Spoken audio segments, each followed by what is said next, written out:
just now, and we will have a final, and I'm sure fascinating session now.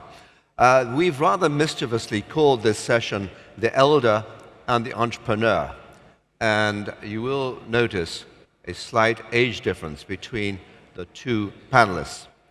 It's a great pleasure to welcome Joaquim Chissano, the former president of the Republic of Mozambique, and also the first recipient of the Mo Ibrahim Prize, which those of you who are involved in African affairs will know is really the world's biggest prize in financial terms, and is awarded for someone who has shown good governance. He obviously is the elder. The entrepreneur, and I dare say rather younger, is Sangu Delle, the CEO of Golden Palm Investments from Ghana. So we have a gentleman from the east side of the African continent and another gentleman from the western side. And the moderator will be Negatu from EY, who originally, I think, is from Ethiopia, but has also lived in Brazil, in the States, and is really a citizen of the world, as well as of Africa. So, gentlemen, please come to the platform.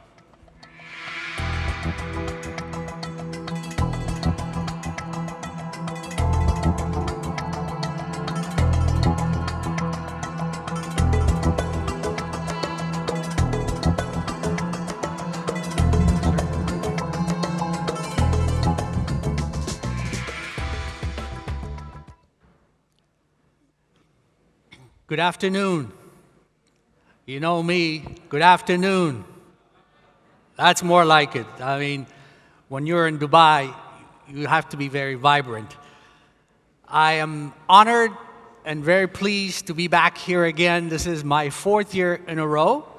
I must be receiving some kind of an award for being here for 4 years. Hamid was here. I was going to ask him for some kind of a prize. But it's always an honor for me to be back in Dubai. Not much of an excuse is needed to come back here. It's a fantastic city.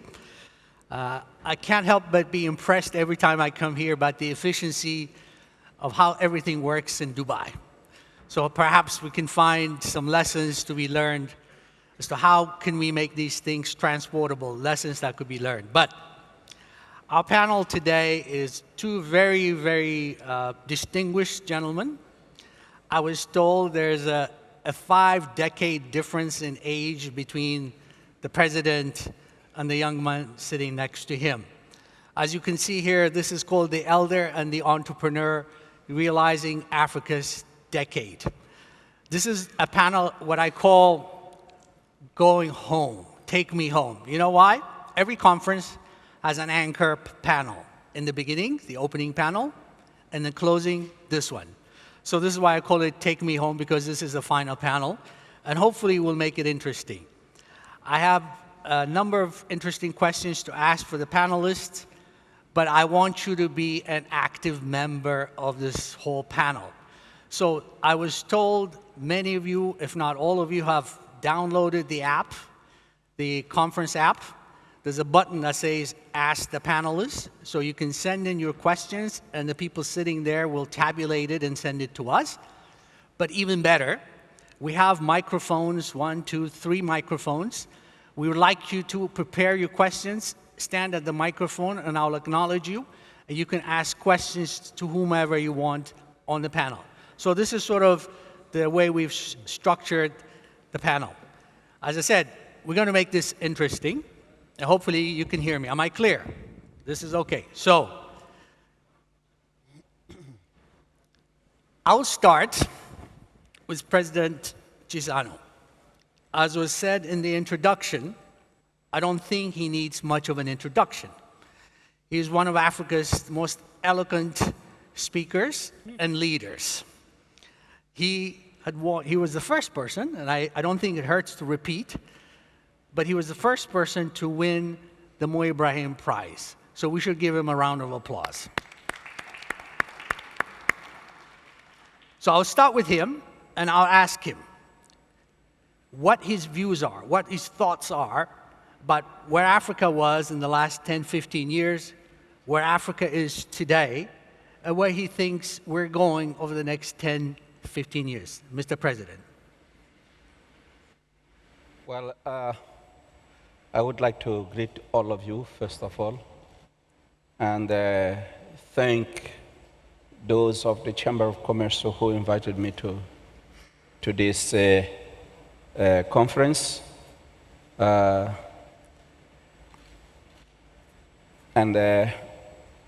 I hope I have learned already something.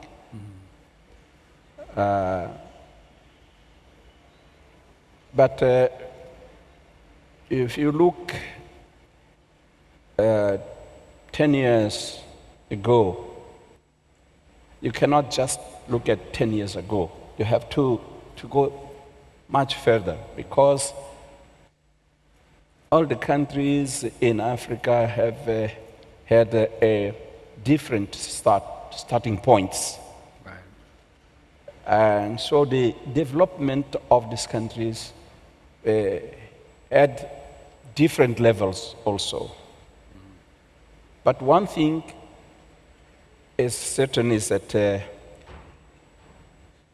all came to realize that we have to stop competing with each other, but to come together and try to take advantage of the synergies which may exist in our economic development process. Right. And this has paid a lot of dividends. We have seen that now the African countries started growing, and the international business has been attracted by Africa. While in the past the business people would say, no, to go to Africa, it's a waste of time. Today they feel attracted by Africa. Well, one single mistake is that they think that Africa is one country, but it's good that they think that it's one country, because it helps us to become more and more united. But now they are learning about what is Africa. And that's why initiatives like this one have emerged to bring the Emirates close to Africa. And with the Emirates, all these people coming from different parts of the world to come and meet, to look into how Africa looks like today. Because 10 years ago, we had many conflicts. We still have some, many conflicts. Conflict is something which started immediately after the proclamation of independence, including the independence of Ghana.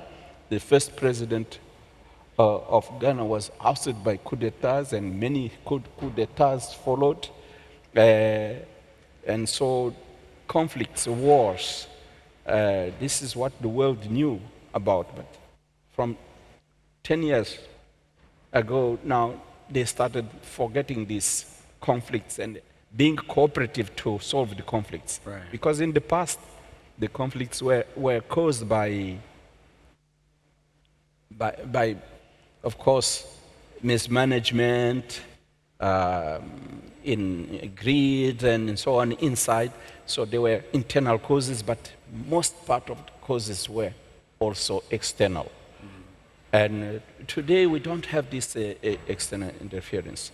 And also we have the Cold War. You know, the Cold War ended, and a lot of things changed. The way Africa is behaving now, it's not divided between East and West, and we don't have pressures from East and against the West, or the West against the East. So we are more over ourselves. Now we are thinking with our own brains without much fears. So these are things which have changed a lot, particularly in the last 10, well, we could say 20 years, but in the last 10 years mainly. Can I just follow up on this topic you raised about collaboration? am I to understand that there's less of a collaboration now than in the past? Because it seems to concern you. I understand that there are fewer conflicts now. We seem to be taking more of the ownership, as you said, of our own destiny. But you highlighted the issue of collaboration. I mean, I'm based in Ethiopia. My offices are a few minutes away from the African Union, okay, which is hopefully the most collaborative political institution we have in Africa. So what is it that you're referring to when you say fewer collaboration? No, it's that it's no longer just talks. We are discussing real problems, and we are recognizing each other. You know, Africans did not know each other. And today we know what are the potentials in each of our countries, particularly that the sub-region communities which we have created are becoming more and more efficient. And well, in the 80s when we discussed about this unity of purpose for the development of Africa in Abuja, in Lagos, in Lagos, we took the approach that we had to create building blocks. And the building blocks, are all these regional, sub-regional communities.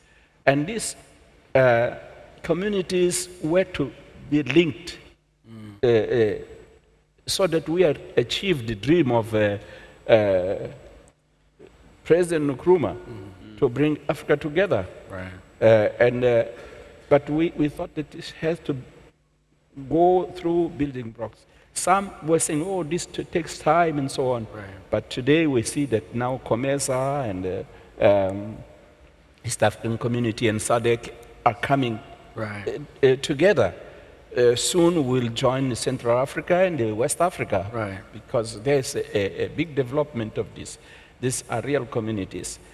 We have heard in the other sessions what kind of problems are being solved. President Kagame spoke about some of them. So the integration, the idea of integration. We have this agenda 2063 of the African Union, which we, I think that it will be implemented, if not all of it, but we have to have a different Africa within the next 15 years to come. 50 years. I completely agree with you. I think the regional integration agenda needs to be accelerated. But I think that brings me to a young, dynamic business person. You can read his profile. It's in the app, Sangu Delle. As I said, he's not even 30, and he was amongst Forbes' young business leaders last year, right? What I thought we'll do is to start off his part very quickly, give us a rundown what you do. He started out on the not-for-profit side, the philanthropy side, and he was telling me earlier he decided that wasn't for him. Even though he still has the charitable side of him, he's now moved on to being an entrepreneur, right? Right. He's a Harvard graduate. We wouldn't hold that against him. But I wanted him to tell us a little bit what his business has done, how very quickly from 2008 to where he is today.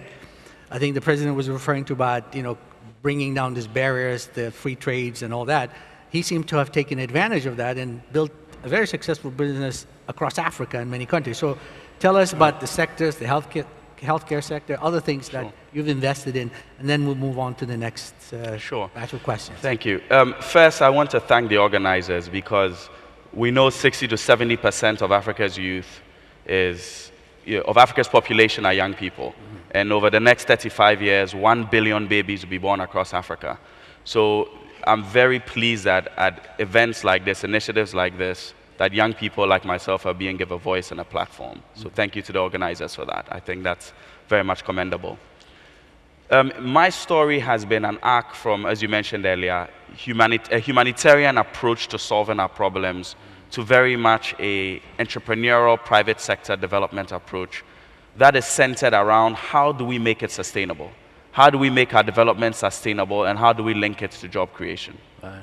So if we take healthcare, for example, which is one of the sectors in which we're involved, across the continent, we have 11% of global population, and 26% of global disease burden.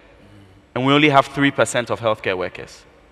So when you take a situation like that with such supply-demand imbalance, you realize that the business as usual or the charity aid model simply would not be able to come up with sustainable ways for us to solve that. Right. So we've done everything from trying to actually build a chain of clinics and hospitals that leverage technology to improve quality of care.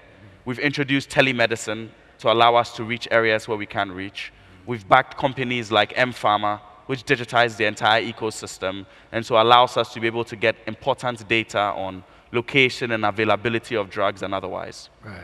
But as we look, and I think His Excellency mentioned an important point about integration, because as we look to scale Pan-African, for me, the case for Pan-Africa has to do with the market. For us in Africa to be able to compete with China and India and other emerging markets, we can't think of ourselves in individual units, where Liberia and Sierra Leone's population together is under 10 million. But when you think of Pan-Africa as a whole, suddenly you have a market for 1 billion. But the issue now is, I've traveled to 43 African countries, and I needed visas for over 30. So for us to even have this conversation about Pan-African business and Pan-African integration, let us first start making it easier to travel and move human capital across the continent. So just picking up on that, though, it seems like you have managed to overcome the challenge, even the simpler things like you have to get visas for 30-some countries. I know this is actually coming up in a lot of these conferences that we attend when we meet heads of state. By the way, Rwanda, the President Kagame was here yesterday, had taken a very forward-looking approach to this issue of. Right. But when we about a month and a half ago, I was in London at the Financial Times Africa Summit, and Mr. Dangote was there. I mean, he's the richest man in Africa. He was telling us that he has to get a visa from every country he visits. And he's visited billions of dollars in Africa. Yeah. Okay? And they don't even, and he flies in his private jet, but he still has to get a visa, which he said makes it difficult for him to do business in some of these countries. So some of these practical impediments. But you seem to have overcome that, because I think the President talked about the need for collaboration, bringing down the wall, the free trade agreements and all that. But also these fragmented markets, how were you able to overcome that? Because we have ECOWAS, SADC, East African Community. Were you able to overcome that and still be able to do business? Because we're now talking about, is the next decade or two going to be the Africa decade, right? So what were some of the impediments that you faced? So I think what has allowed us to change this has been my generation, where we refuse to respect borders. And so there's you see a lot of cross-border collaboration. So for example, I went to Kenya. I met a young Kenyan, Eric Mutomi, who was trained as a lawyer and decided instead that, he comes from Meru in Kenya, where there are a lot of banana farmers. He said, look, how do I look at preventing the surplus bananas from being spoiled? Right. So he started a factory processing them, and he's now making baby food. So I went into partnership with him, and we're now making baby food in Kenya, where Cerelac costs 600 shillings. We make our product at 60 shillings. Someone in Kenya, so Eric was featured on CNN, someone in Nigeria watched the video, Peter Okocha, and sent us a message on Facebook and said, hey, what you're working on in Kenya can be applicable in Nigeria, because if you look at our birth rates, the number of babies, malnutrition, and nutrition is a big issue because scholarship tells us that 85% of a child's cognitive development is from age 0 to age 3. Right. So effectively, what you feed your baby really impacts their brain development. So they reached out to us from Nigeria and said, look, you guys need to come over. And so we went over to Nigeria, and we're now expanding that business there. So I think having technology, the internet, social media, allows us to proliferate and share information on a much wider scale, and allows for this sort of cross-border collaboration that would not have been possible 20 years ago. Despite the borders physically existing and making it. Twitter doesn't have a border. Exactly. It's a very good point. Twitter doesn't have a border, right? Now, I want to come to the President, and I want to talk about governance. I'm sure this is very relevant. I do mergers and acquisitions for a living. We work in my team, there are a couple of people here.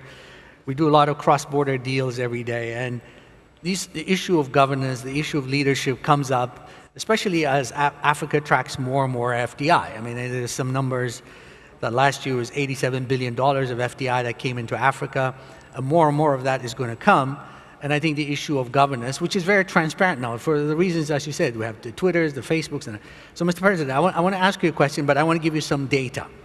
In our firm, every year, we put together what's called the Africa Attractiveness Survey.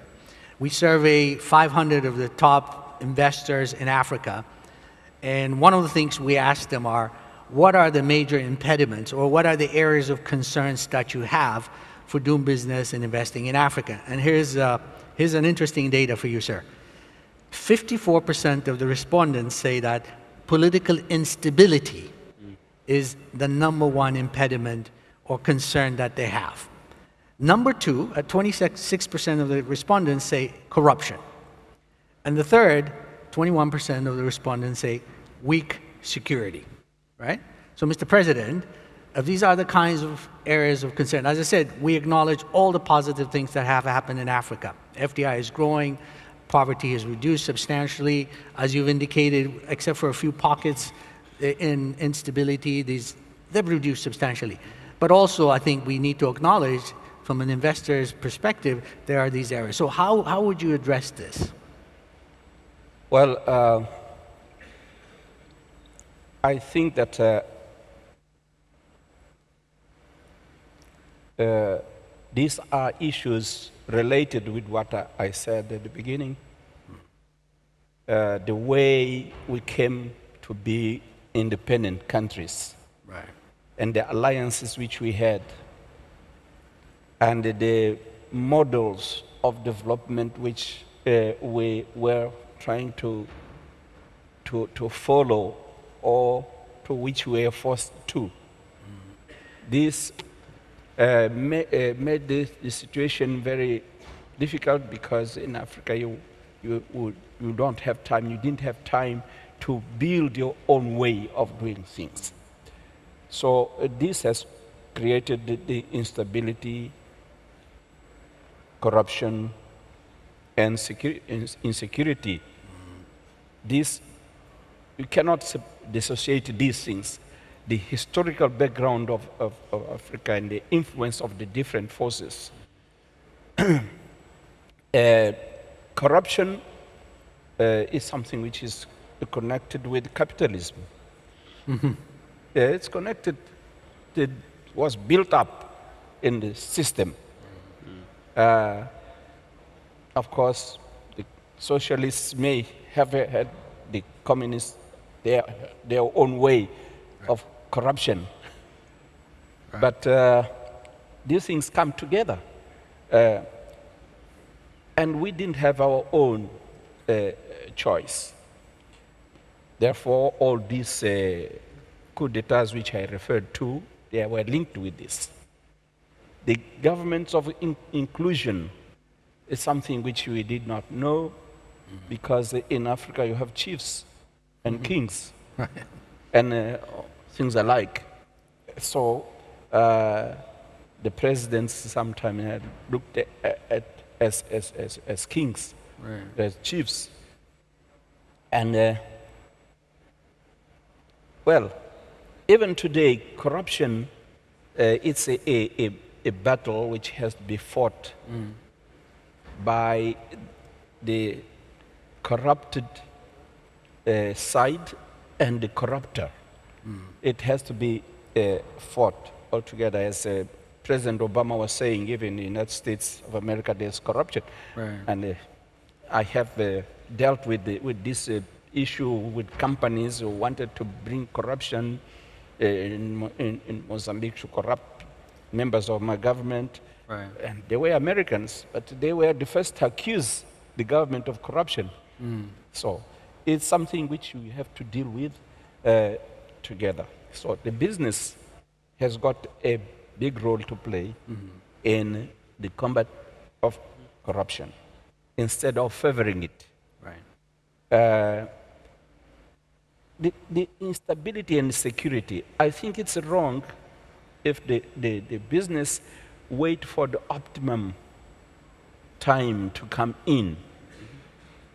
In Mozambique, there were many people who stayed out of the course for investment in Mozambique because we were at war. We had a war of destabilization which took 16 years. And people would come and peep in and they said, oh, no, we cannot invest here. But those who dared to go there and do those difficult times to support the government, to do the best in order to cope even with the problem of insecurity, they have helped us a lot, and they stayed there. And so it's possible. We should not run away from the difficulties. We have to help the governments to deal with these issues. The three of them, which you mentioned, the instability. Instability comes because of a political process. A political process. We have to consolidate. As I said, we started from different levels of development, including the development of institutions. Imagine a country like mine who didn't have a judiciary. We didn't have judges, we did not have lawyers and so on. And you come and say, okay, we have to combat corruption, we have to have security. Without institutions, you cannot have this. Democracy cannot be developed without institutions. And so there's a process of building these things. And the business sector has to help to build these institutions. I think I agree with you. I mean, I think building the institutions is critical, be proactive. And one important point, I think, on the corruption is not exclusive to Africa. I mean, as I say, I grew up in Washington, D.C., so you know how the system works in America. I just want to remind everybody else, or the audience, if you have questions, please, there are mics there. We have about only 10 minutes left for this session, so please get ready. While you do that, I will continue to ask.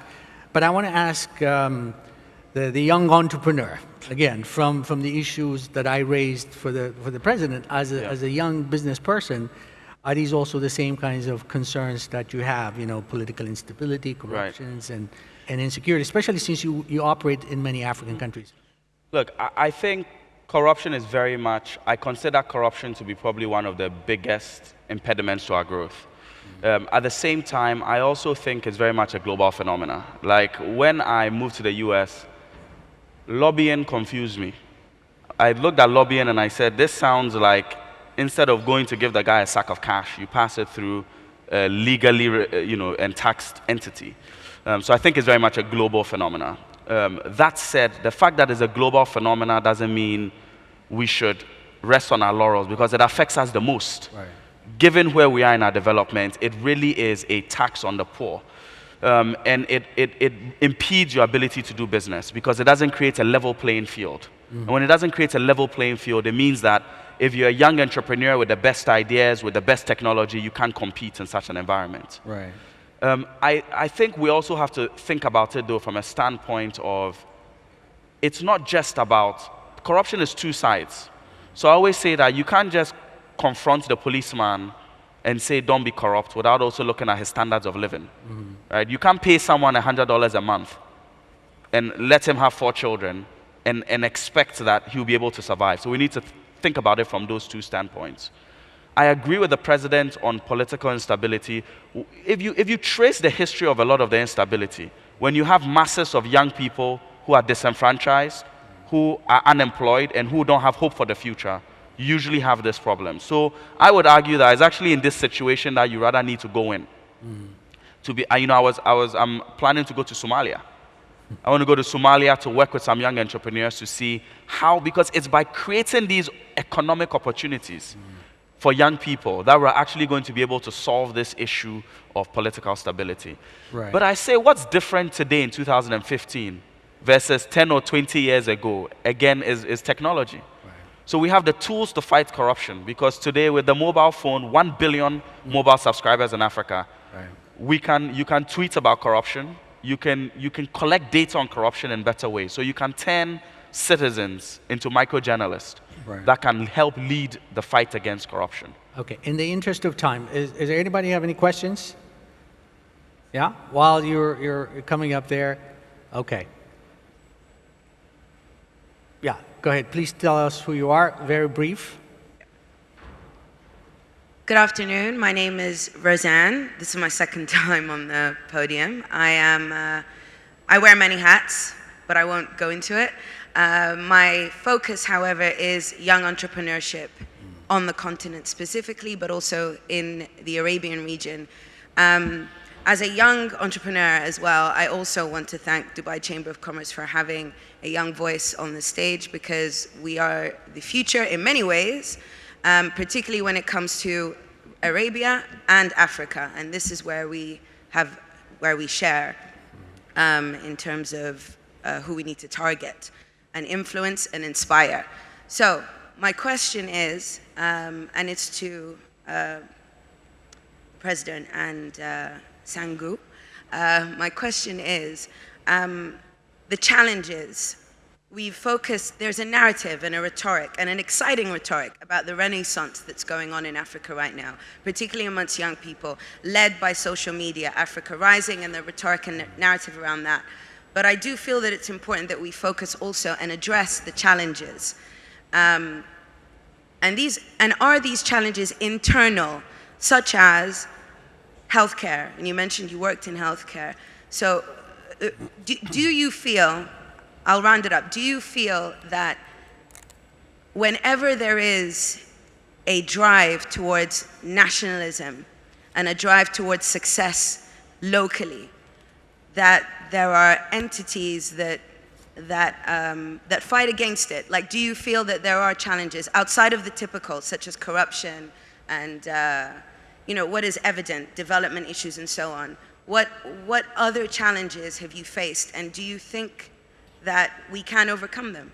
Because narrative is pretty and narrative is cute, and it is working to inspire young people, but is that really, is this really showing by way of evidence and real development? Mr. President, you want to answer it? Well,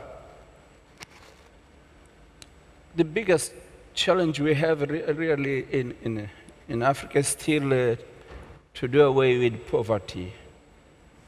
The second, and for that, we have to create self-confidence. We must believe that we can do things. We can deliver. And one of the ways of delivering is to face this partial challenge, which is education. I have heard also in previous panel and the other panels speaking about quality education, but I think it was not enough elaborated. What I mean by quality education is the education which enables us to be like him, who comes out of school, of university, and he knows what to do, and he does it himself. He doesn't wait for someone to employ him, doesn't wait for the state to take charge of him, but he instead is the one who is the driver for the further development and to create employment, not only for himself, but for others. So our education in Africa does not teach much, but I understand he was educated in the United States of America, partly, and there I have come across young people in seminars who would embarrass you with questions because they know what to do, how to convert $1 into 10. Yeah. And we don't know management and so on. So these things have to be taught in school. so that when they come out, they are part of the solution, not of part of the problem. So this is one of the challenges which we have to correct for the utilization of technology and so on, so that we fight effectively against poverty. Okay, Sangu, Yeah. very quickly. So first of all, I always push back on the Africa Rising narrative, because to me it's not Africa Rising, it's more of a resurgence. In 1324, the Muslim leader of Mali, Mansa Musa, took a pilgrimage to Mecca. He made a stop in Cairo. The Arab historian Ulumaji, 12 years later, noted that Mansa Musa gave so much gold in Cairo that the price of gold depressed for so much. And then in 1339, when the map of the world was drawn, Mali was on the map. So this was a time when the actions of Africa's rulers put Africa on the map. And when I'm saying that, I am declaring that over the next couple of decades, the actions of my generation will put Africa on the map. And this is not rhetoric. Yes. Right? That's it.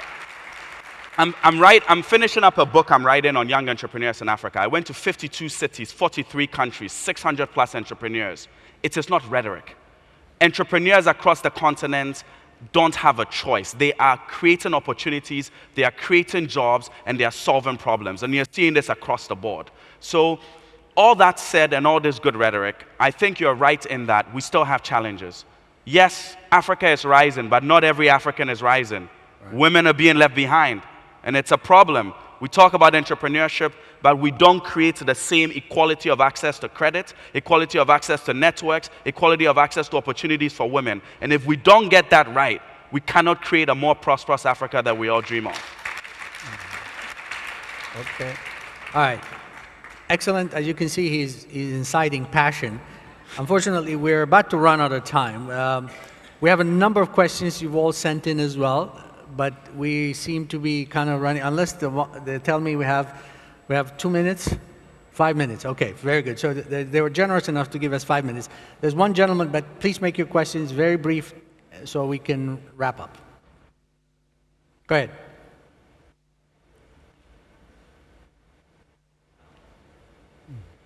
You're on. You can use this one here. Right here.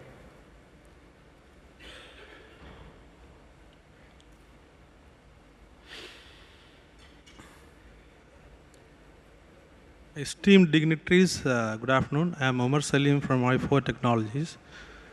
I am enthralled to address such an audience of an young entrepreneur, having exemplary, who has exemplary excelled in his particular domain or platform.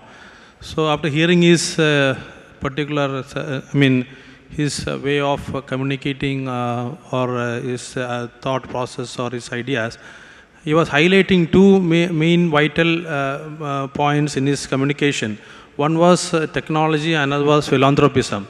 So coupling this philanthropism, technology on a business perspective through bilateral relation or cross-border relation, what way you can throw some light on this, and whether you will be interested to entertain such state of opportunity which has got its own immense potential skill on a global perspective. Right, so he's asking for an opportunity to link up, and maybe offline you can exchange business cards.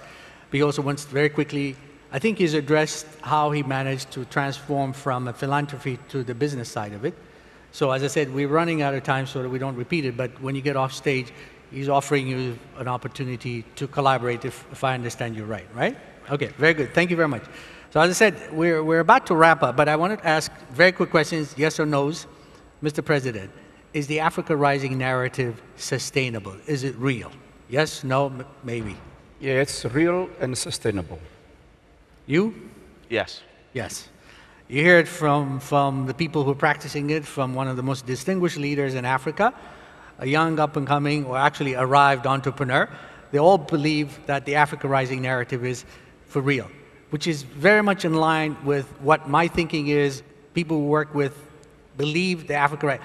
There's a lot of sort of talk these days about, you know, maybe Africa has lost some of its luster. If you've seen some of the emerging market analysis, that maybe people are not as interested about, that's not real. I think it's just a speed bump, a small speed bump along the way. Commodity prices, oil price may not go to 100, but a lot of the reforms that need to happen in Africa have happened over the last 10, 12 years. Yes, GDP growth are lower this year, but they probably pick up next year. But at the end of the day, the opportunities are there. Not to gloss over the challenges, but I think the opportunities, as demonstrated in this panel, are there. And I think everybody here would agree with me, the Africa Rising narrative is real, sustainable, and hopefully when we meet here again next year, we'll have even more success stories to talk about Africa. But for now, thank you very much for being here. You've been a wonderful audience. Thank you.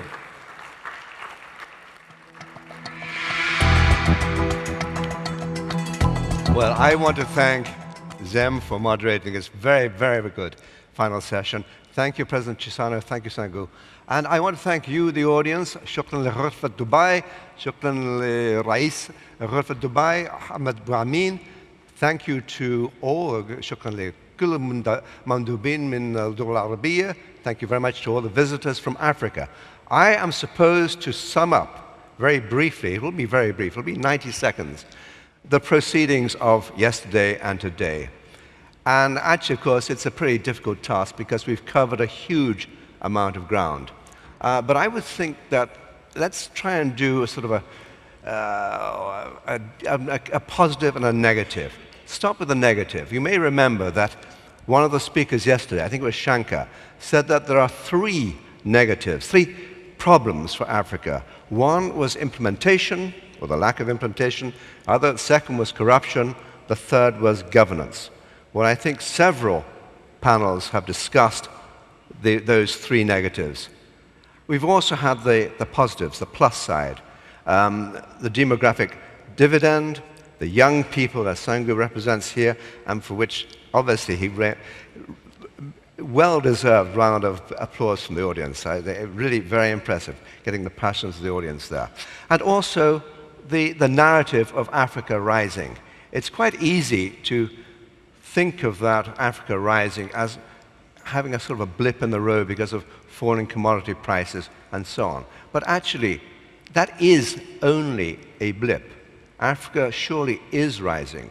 And one of the reasons it's rising is, of course, the demographic dividend. It's also because governance is improving. President Chissano is the physical symbol of how governance in Africa can be improved and has been improved.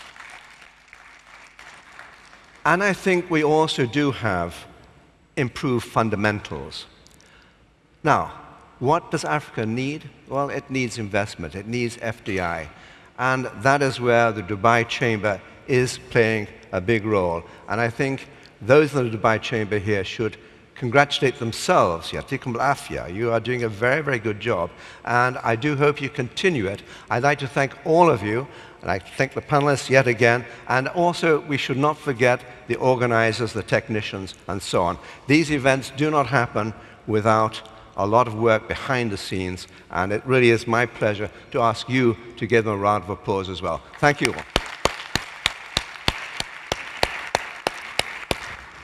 And do come back for the next Africa Global Business Forum. And thank you very much for attending this one. And now, enjoy your lunch outside. The lunch will be in the Saffron restaurant, just as yesterday. رزق سعيد لكل الدنيا. شكرا.